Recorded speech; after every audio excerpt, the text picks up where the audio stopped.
So I could talk about how good data privacy practices make your marketing more effective, which is actually true. But really what we care about most is that it's what users want. And we see this when they're purchasing devices, when they're surfing the web, or when they decide where to purchase. I think one of the biggest misconceptions is there is a turnkey solution or a one-size-fits-all that works for everybody. It's just not the case, unfortunately. There are tools and there are programs that you can build as part of a wider compliance program.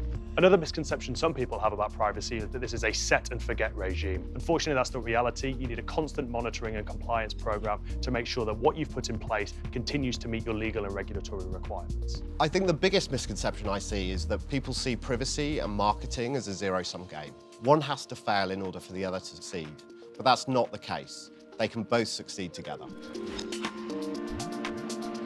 The question of why legal and marketing teams should work together is a really important one. These two functions are now completely entwined in a way that we've not seen before. Legal professionals want to bring their expertise of the law and regulatory guidance. Marketers need to bring their knowledge of the products, the proposed use cases, and some of the jargon as well to help the lawyers break down what it is they need. Making sure those relationships are strong and collaborative means that the review process can be a team project rather than a series of last-minute, often confrontational discussions. My one takeaway for us all to become privacy-first organisations is to simply ask ourselves two questions. Would I do this with my mother's data? And how would I explain this to the 9 o'clock news? It's not just a 1-hour GDPR e-learning a year for employees. A privacy-first organisation is where it's embedded into the culture of the decision-making process at all levels of the organisation.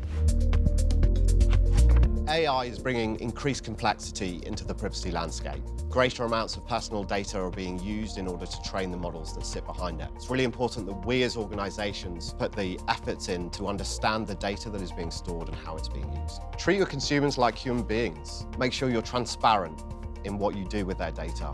Make sure you give them control and choice, rather than treating them just as a number. Changing the way digital advertising is done is not just a challenge, it's an opportunity. So it's not often that we get to reevaluate our entire business and how we do things and ask ourselves, is this still what I really care about most? So rather than replacing the technologies that we had with equivalent, really ask yourself, what is it that I truly want to drive with my ads marketing and how can I achieve that? We have a clean slate here, so I hope you make the most of it.